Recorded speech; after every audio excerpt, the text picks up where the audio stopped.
1931 മുതൽ 1949 വരെ തിരുവിതാംകൂറിനെ ഭരിച്ചതും തിരുവിതാംകൂറിന്റെ അവസാനത്തെ രാജാവുമായിരുന്നു ശ്രീ ചിത്തിര തിരുനാൾ ബാലരാമവർമ്മ.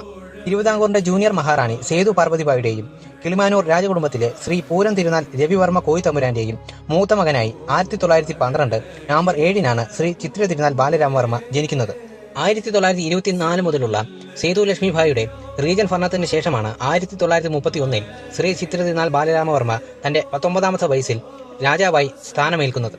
പിന്നീട് 1931 മുതൽ 1949 വരെ തിരുവിതാംകൂറിന്റെ രാജാവായി ഭരിക്കുകയും ഇന്ത്യയുടെ രൂപീകരണത്തിന് ശേഷം 1949 മുതൽ 1991 ജൂലൈ 20-ന് അദ്ദേഹം മരിക്കുന്നതുവരെയും തിരുവിതാംകൂറിന്റെ ഒരു നാമധേയ രാജാവായി ഭരിച്ചു. 6ാമത്തെ വയസ്സിൽ തന്റെ അമ്മാവനായ ശ്രീ മൂലം തിരുനാൾ പ്രത്യേകം തിരഞ്ഞെടുത്ത അധ്യാപകരിലൂടെ തന്റെ വിദ്യാഭ്യാസ ജീവിതം ആരംഭിക്കുന്നു. അക്കാലത്തെ വിവിധ പണ്ഡിതരിൽ നിന്ന് തമിഴ്, മലയാളം, സംസ്കൃതം, ഭൂമിശാസ്ത്രം, ചരിത്രം, ഗണിതം എന്നീ വിഷയങ്ങളിൽ ഉന്നത വിദ്യാഭ്യാസം അദ്ദേഹം നേടി. തിരുവിതാംകൂറിന്റെ അവസാന രാജാവായിരുന്ന അദ്ദേഹത്തിന്റെ ഭരണകാലത്ത് അനേകം ഭരണപരിഷ്കാരങ്ങളും വികസന പ്രവർത്തനങ്ങളും അദ്ദേഹം നടത്തി. 1936 തന്റെ ജന്മദിനത്തിന്റെ തലേന്ന് പുതിയൊരു വിപ്ലവത്തെ തന്നെ സൃഷ്ടിച്ചുകൊണ്ട് എല്ലാ ജാതിയിൽപ്പെട്ട മനുഷ്യർക്കും ക്ഷേത്രത്തിൽ പ്രവേശിക്കാം എന്ന് അരുളി ചെയ്തുകൊണ്ട് ക്ഷേത്രപ്രവേശന വിളംബരം അദ്ദേഹം പുറപ്പെടുവിച്ചു. ഈ വിവരമറിഞ്ഞ നമ്മുടെ രാഷ്ട്രപിതാവായ മഹാത്മാഗാന്ധി അദ്ദേഹത്തെ വിളിച്ച് ഇങ്ങനെ പറഞ്ഞു: ജനങ്ങൾ എന്നെ മഹാത്മാവെന്ന് വിശേഷിപ്പിക്കുന്നു, എന്നാൽ എന്റെ കണ്ണിൽ മഹാത്മാവ് നിങ്ങളാണ്. 1932 ദിസഭ എന്ന നിയമസഭാ സംവിധാനം ആദ്യമായി കൊണ്ടുവന്നത് ബാലരാമവർമ്മയാണ്.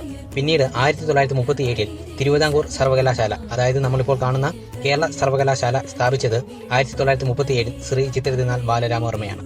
കൂടാതെ തിരുവനന്തപുരം അന്താരാഷ്ട്ര വിമാനത്താവളം പോലെയുള്ള വികസന പദ്ധതികൾക്ക് തുടക്കം കുറിച്ചതും തന്റെ സ്വകാര്യ ഫണ്ട് ഉപയോഗിച്ച് Shri Chithira Thirunal institute four medical science, arts, technology പോലെയുള്ള സ്ഥാപനങ്ങൾ സ്ഥാപിച്ചതും തിരുവിതാംകൂറിലെ എല്ലാവർക്കും നിർബന്ധിത പ്രാഥമിക വിദ്യാഭ്യാസം ഉറപ്പാക്കുന്ന ഒരു പദ്ധതി 1946 കൊണ്ടുവന്നതും ശ്രീ ചിത്തിര തിരുനാൾ ബാലരാമവർമ്മയാണ്. പിന്നീട് ഇന്ത്യയുടെ രൂപീകരണത്തിന് ശേഷം 1949 മുതൽ 1991 വരെ അദ്ദേഹം തിരുവിതാംകൂറിന്റെ ഒരു നാമധേയ രാജാവായി ഭരിച്ചു. 1980കളുടെ അവസാനത്തോടെ ശ്രീ ചിത്തിര തിരുനാൾ മഹാരാജാവിന്റെ ആരോഗ്യം ക്ഷയിച്ചു തുടങ്ങി. 1991 മാർച്ച് 31-ന് തന്റെ ഡോക്ടർമാരുടെ മുന്നറിയിപ്പുകൾ അവഗണിച്ചുകൊണ്ട് 4.5 കിലോ ഭാരമുള്ള വാളുപിടിച്ച് ക്ഷേത്രത്തിലെ ഘോഷയാത്രയ്ക്ക് അദ്ദേഹം നേതൃത്വം നൽകി.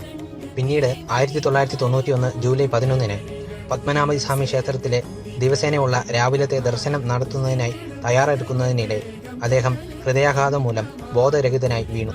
പിന്നീട് ആശുപത്രിയിൽ പ്രവേശിപ്പിച്ചുവെങ്കിലും 1991 ജൂലൈ 20-ന് തിരുവനന്തപുരത്തെ എല്ലാ ജനങ്ങളെയും കണ്ണീരിലാഴ്ത്തിക്കൊണ്ട് അമഹാനായ രാജാവ് നാടുനീങ്ങി. ഇന്നും അദ്ദേഹത്തെ അറിയുന്ന തിരുവനന്തപുരത്തെ ജനങ്ങൾ ഒരു വിതമ്പലോടെയാണ് അദ്ദേഹത്തെ സ്മരിക്കുന്നത്.